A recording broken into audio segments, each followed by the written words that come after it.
Nadidiin lalo ang umano'y appointed son of God na si Pastor Apollo Quiboloy.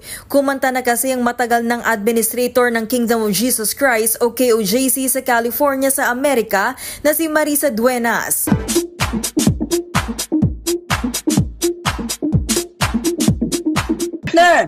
Nabalitaan mo ba? Oo. Ang naisiwalat. Addiction, ikaw ba'y nasa live stream ko pa kagabi, naabutan mo to, nakatulog ka na? Tulog na po ako nung usapang batas pa lang eh. Ay nako, ito, hindi mo nakita yung pag-take up ko ng mga pag-amen ng iba mga ng isang KOJC leader sa US. Oo. Hindi po. Hindi pa? Hindi.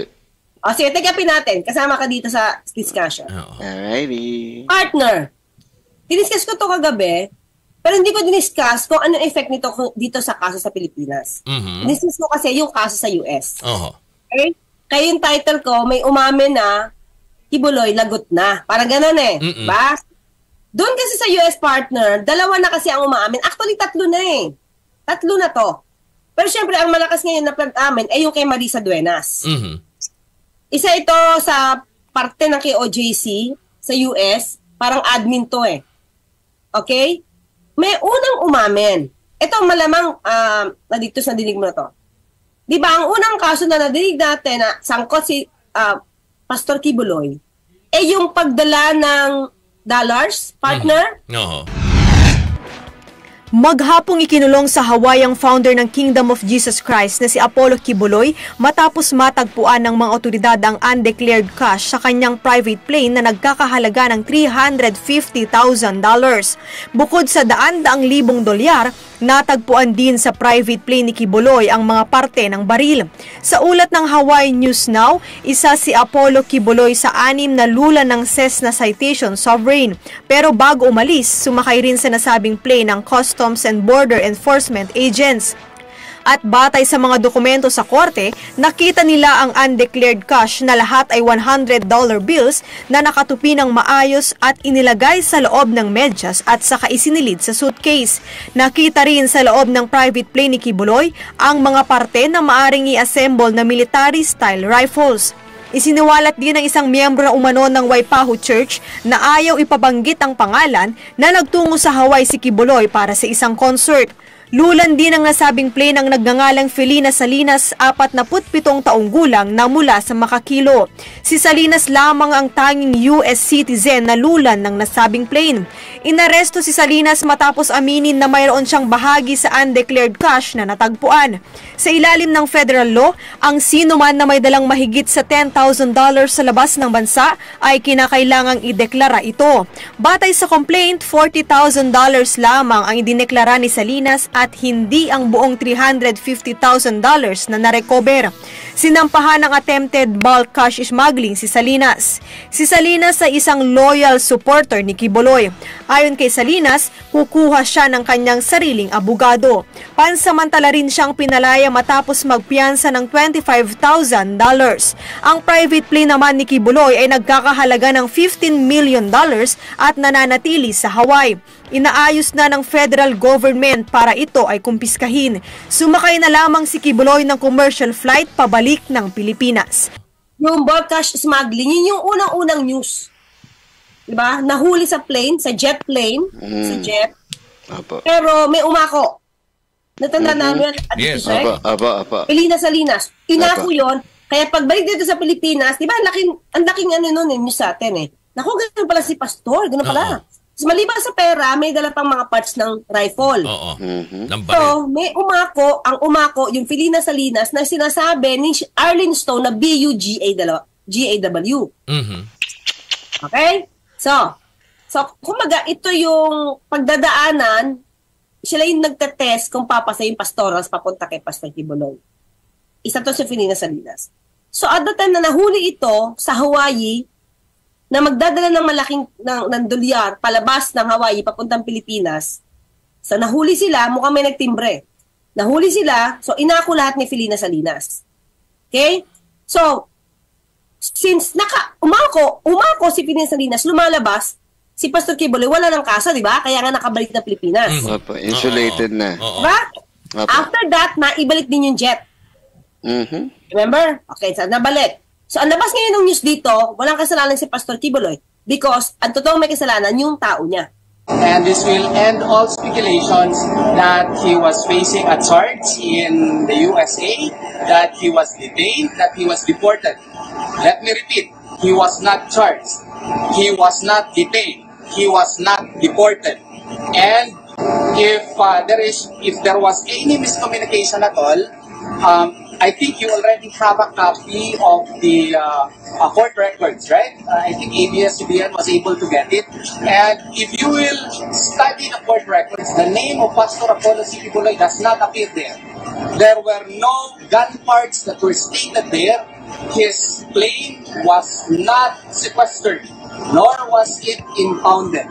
The fact was, there was a technical defect in the plane, and Pastor Apollo C. Quiboloy was in a hurry to comply with his commitments here in the country, specifically his series of prayer rallies. The first rally being here in Antipolo, in Inares Stadium. That is why he decided to take a commercial plane. So any controversy as to why he took a commercial plane is, we would like to remind everyone that Pastor Apollo C. Quiboloy is a private citizen.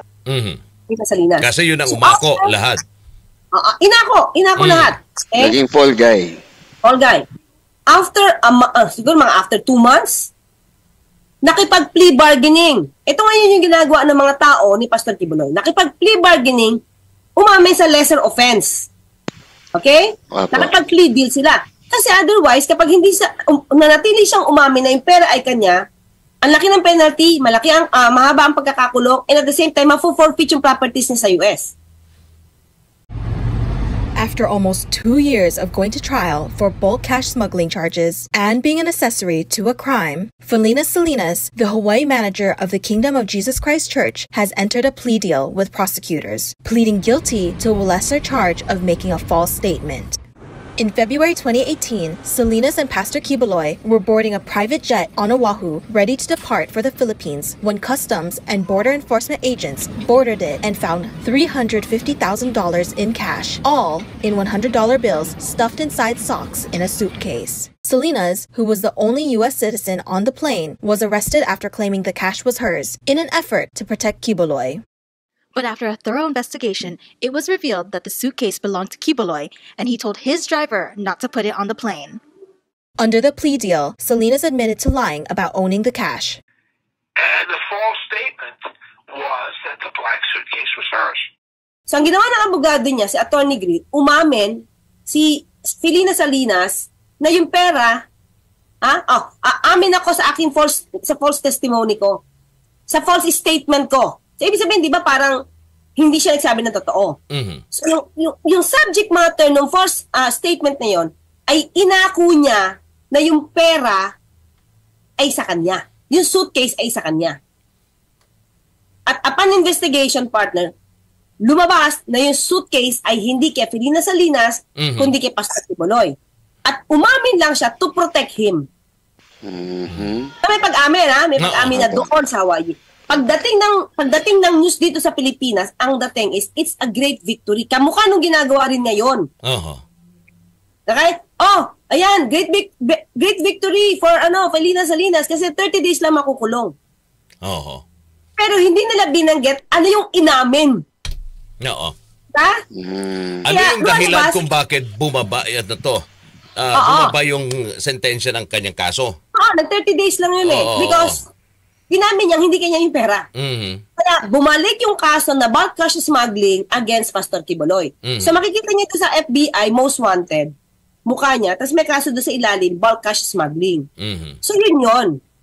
Pero ang balita dito, lumalabas wala siyang kasalanan, di ba? Tapos palakpakan sila, celebration daw for Felina Salinas because of 30 days lang ang penalty. Okay, di ba? So wala daw yung cash smuggling kasi false statement lang. Yon ang pinalabas dito sa Pilipinas na news. Now, nung nahuli yung Maria De Leon, nag-plea bargaining din to. Umamin din siya na isa siya sa kasabwat. 73 years old na to. Siya ba yung 73? Basta party siya ng documentation sa US. Yun yung trabaho niya. At umamin siya, partner, plea bargaining din, totoo na siya nakipag-conspire, may conspiracy, para ba doktor, yung mga marriage certificate, yung fake visa, para yung mga tao, KOJC workers, ay madala papuntang US, at kapag sila ay may kunwaring kasal or student visa, mananatili sila sa US. Tuloy-tuloy ang pagsulisit nila at pagbebenta ng kung ano-ano. So yun yung naging trabaho nila doon. Okay. Umamin na yung Maria de Leon. Ang pangatlong umamin, itong latest, Marisa Duenas. Nadidiin lalo ang umano'y appointed son of God na si Pastor Apollo Quiboloy. Kumanta na kasi ang matagal ng administrator ng Kingdom of Jesus Christ o KOJC sa California sa Amerika na si Marisa Duenas. Naghain siya ng guilty plea at pumirma ng kasunduan sa United States Attorney's Office para mapagaan ang kanyang parusa sa kasong conspiracy to commit immigration fraud. Pasabog ang kanyang mga revelasyon tungkol sa pamimeke nila ng kasal ng mga miyembro ng KOJC noong 2015 hanggang 2020 para manatili sa Amerika. Sa 16 na pahina ng kasunduan, isiniwalat ni Duenas ang modus ng religious group ni Quiboloy. Ganito raw yan, kunwaring ikakasal ang dalawang KOJC member, isang US citizen at isang hindi. Ang goal ay maging permanent resident, yung hindi pa citizen ng Amerika. Ang trabaho ni Duenas, palabasing totoo ang kasal. Pinapractice niya ang dalawang kunwaring mag-asawa para makalusot sa mga tanong ng immigration at makapasa sa citizenship. Kapag pareho ng permanent resident ang peking mag-asawa, sunod naman ay peke nilang divorce. Pagkatapos maghiwalay, ipapaasawa ulit sila sa iba pang miyembro ng KOJC na hindi pa US citizen. Ang tanong, bakit kailangan maging US citizen ang mga miyembro ng Kingdom of Jesus Christ? Yan ay para hindi maputol ang kanilang pagsusolisit ng dolyar sa Amerika para sa bogus charity ni Quiboloy na Children's Joy Foundation. Ayon naman sa Department of Justice, maaaring gamitin ng ating prosecutor ang plea agreement ni Duenas para mapatibay ang kaso laban kay Quiboloy. Mga kasong conspiracy to engage in sex trafficking by force, fraud and coercion, and sex trafficking of children at bulk cash smuggling ang hinaharap ni Quiboloy sa Amerika. The same. So, umamin ka na may conspiracy. Lahat ng mga dokumento doon, dinodoktor nila. Umamin siya doon. So ngayon, ang balita na naman dito, yay! Absuelto si Pastor Quiboloy. Welcome development para sa legal counsel ni Pastor Apollo C. Quiboloy ang pagkakabasura ng korte sa Amerika sa mga mabibigat na kaso ng KOJC leader na si Marisa Duenas. Nagbubunyi hindi lamang ang KOJC kundi maging ang mga netizen kasunod ng pagbasura ng korte sa Amerika sa mga kasong human trafficking, forced labor at money laundering laban sa KOJC leader na si Marisa Duenas. Ayon sa mga netizen, magandang balita ito para sa simbahan at maging kay Pastor Apollo na anilay walang kasalanan dahil imbento ang mga akusasyong ibinabato sa kanya. Maging ang legal counsel ni Pastor Apollo dito sa Pilipinas na si Attorney Israelito Torion, sinabi na ang pagkakadismiss ng mga mabibigat na kaso laban sa KOJC leader ay malaki ang bentahe para sa mga kaso ng kanyang kliyente sa Amerika. So, kasi parang hindi naman pwedeng sa bumabaliktad, partner. O, tama ba? Bumabaliktad sila doon sa unang statement nila. Bumabaliktad sila in a way kasi sinasabi nila na totoo yung bintang. Oo. Ang nangyayari ngayon, siya ay nag-plead guilty sa lesser offense na false statement. Sa violation ng immigration laws.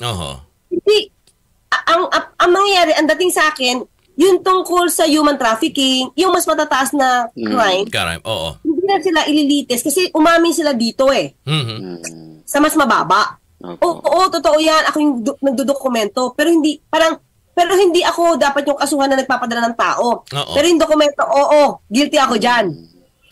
Paano naman? Ang problema is, itong dokumentong ito na mga fake, yun yung dahilan para yung mga tao ay makapag-travel.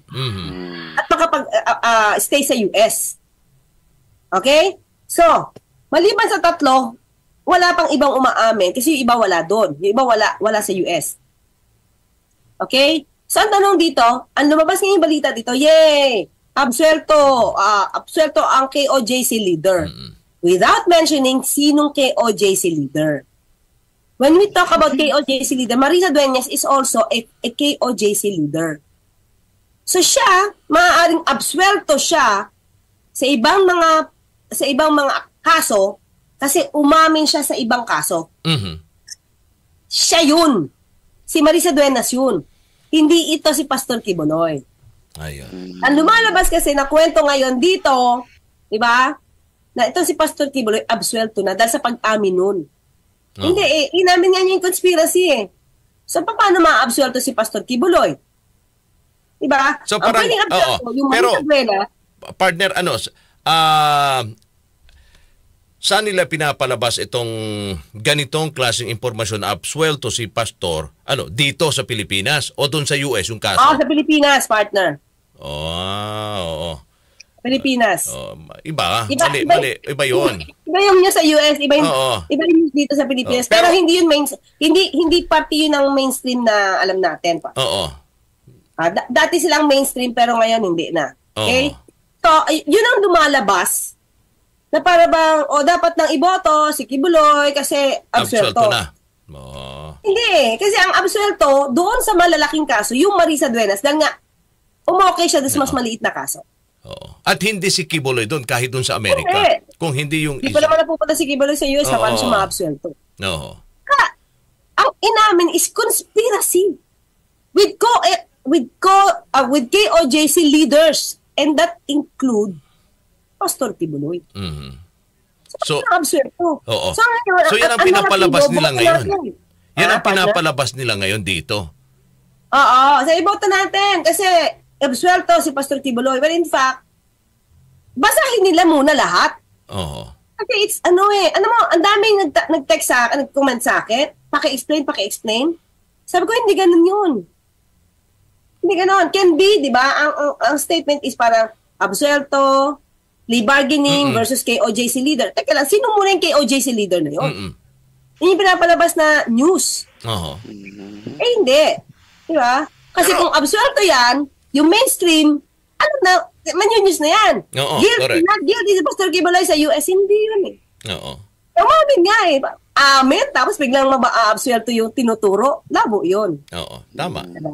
Now, ano yung effect? Ito yung hindi ko na-discuss kagabi.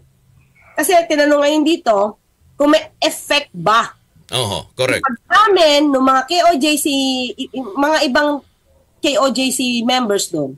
Sa mga kaso niya rito. Hindi na po, 3 na. Pero kasi dininay nila na member si Maria de Leon. Even if hindi yung member. Pero nakipag-conspire ito sa inyo eh. Hindi siya KOJC member, yes. Pero siya yung gumagawa ng mga dokumento niya na memeke at inamin ito. Diba? So, anong effect nito sa Pilipinas, partner? Actually, yung case doon, iba. Iba yung case dito. Ano lang yung effect? Siyempre, ang effect sa atin lang mga kayubi, ang effects nito sa atin is may pattern. Diba? Pero hindi magagamit yung pattern sa US para dito kasi we have different cases here na final against Pastor Quiboloy. Okay. So they have to prove those facts dito sa Pilipinas. It might, the admissions committed there or made there ng other KOJC members or KOJC leaders, it can be used here. Correct. Hindi yan magagamit. Kasi wala siyang effect. Ang krimen nangyari doon sa Amerika. Doon ginawa. Hindi rito. Saka ang namin naman doon, violation na immigration law sa US eh. Pero syempre sa atin na nag-a-analyze, makikita natin yung pattern. Kasi syempre we do not have naman the right to judge Pastor Quiboloy. Pero nangyayari. Yung dinidinay nilang ginawa sa US, nangyayari. Diba? Kasi 3 na yung umamin eh. 3 na. So it means nangyayari siya at posibilidad na totoo itong ginagawa ni Pastor Quiboloy. Kaya lang US yun. Okay? Hindi yan pwedeng gamitin dito. Unless they will go back here and testify na yung mga tao mula dito, sila din nag-aayos ng papel papunta doon. That they will not do that. Diba? Pero now, adikto, so okay na, nalaman mo na yung kwento? Pero partner, since ang mga biktima galing rito sa Pilipinas, again? Diba, sabi ko, ang mga biktima galing rito di ba? Oo, yung iba na nadala doon mukhang galing dito sa Pilipinas. Oo. Yung iba siguro sa iba-ibang bansa, partner. Kasi marami naman inatap si Pastor Kibuloy, di ba mga foreigners? Oo. Pero pwede, partner, pwede bang may magsasampa din ng case sa kagaya ng kaso na kinakaharap niya ngayon, yung human trafficking sa Meron Amerika. dito, partner. Oo. Meron dito. So yun, hindi ba pwedeng partner? Partner, kasi ang inamin ng mga tao doon, yung violation lang ng immigration laws, yung pamemeke ng dokumento. So yun lang yung kaso na kinakaharap niya? Doon sa US? Sa US. Pero hindi. Human trafficking. Child abuse. Almost the same issues na meron tayo dito, yun din yung same issues doon sa abroad. Maliban lang yung pamemeke. Doon ginagawa yun to have visa. Para yung mga tao doon, may peking kasal para makapag-stay. May peking student visa para makapag-stay. Hindi na nila kailangan ng visa dito eh. Diba? Kahit wala silang marriage certificate dito, mag-stay lang sila sa Davao, wala silang krimen. Alam na. Hindi sila makakasuhan sa Davao.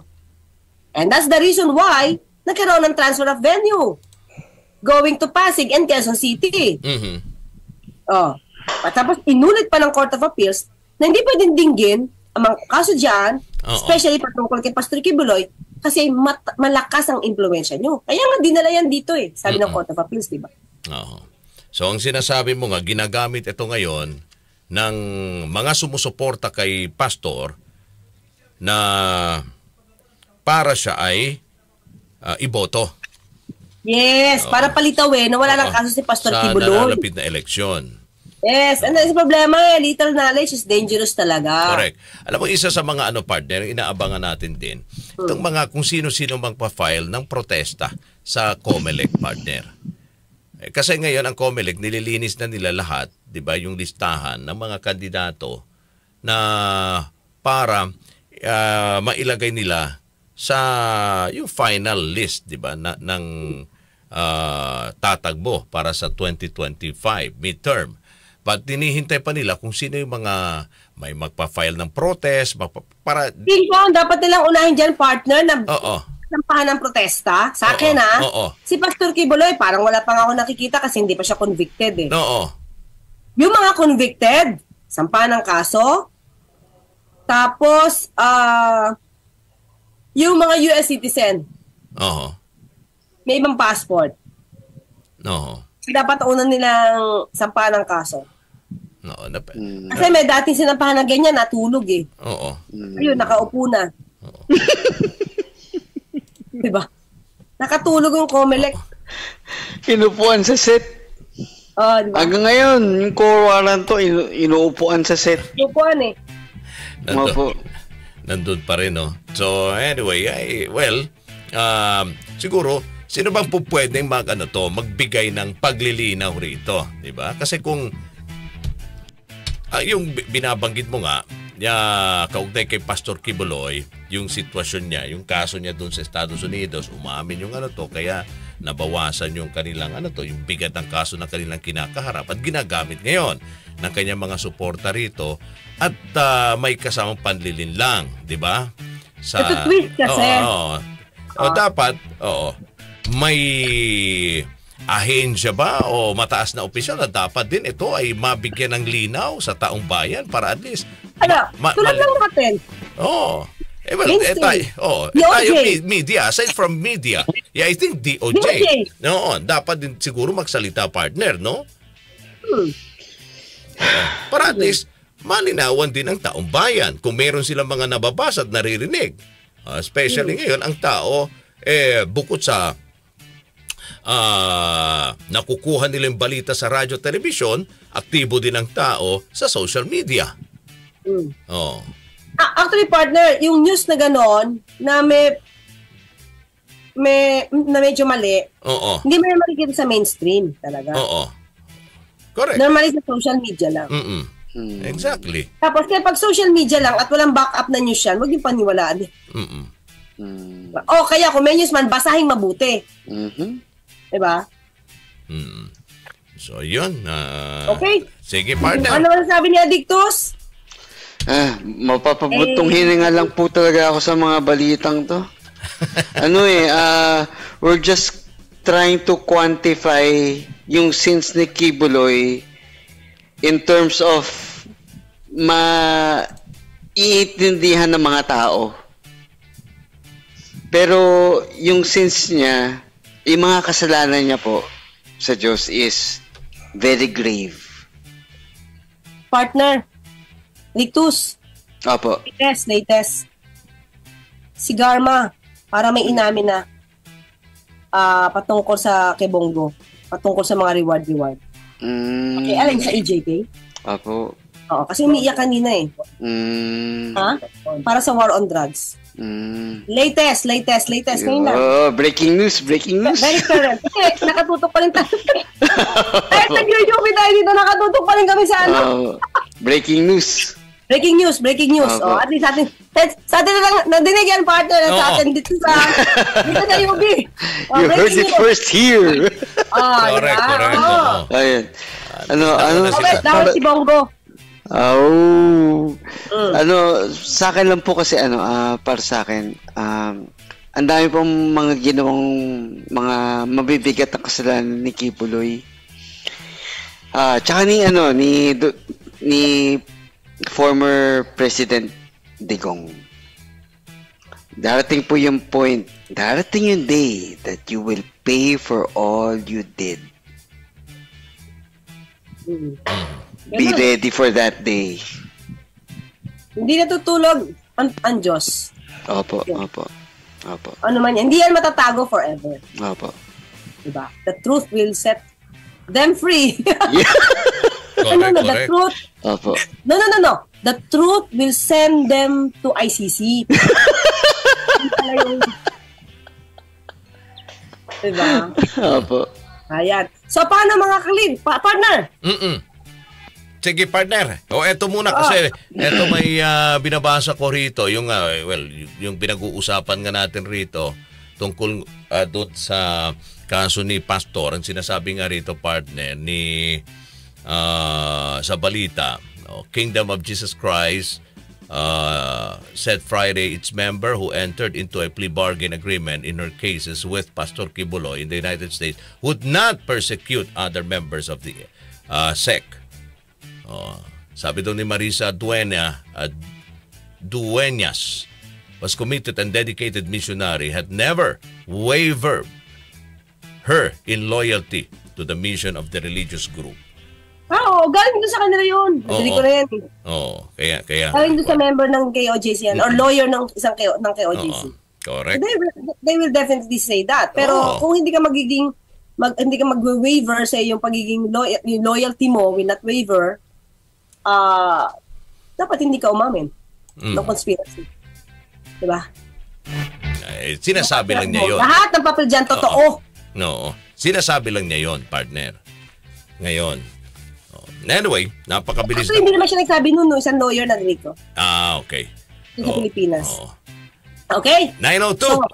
Manang magandang gabi. Bago tayo magtapos, siyempre, partner, ito muna. Patay mo muna natin sa Addictus Rex bago ka dance. Arigatou gozaimasu.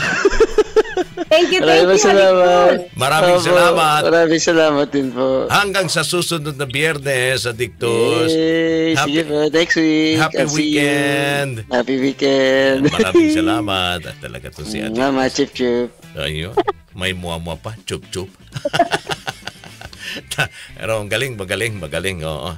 Isang talentadong Pinoy itong si Addictus. Alright, watching from Brisbane, Australia, Engineer Marco. Pero balik Pinas na next week. Aba, si Engineer Mag-Joe pala to. Univerd, finally, justice for the victim, sabi ni Univerd. Sabi naman ni Reynald Ray, human trafficking po yun. Pag-a-arrange ng kasal sa foreign nationals na dinadala sa abroad. Pwede po imbestigahan po ng anti-human trafficking ng US coordinating po sa IACAT ng Pilipinas. Oo. Partner?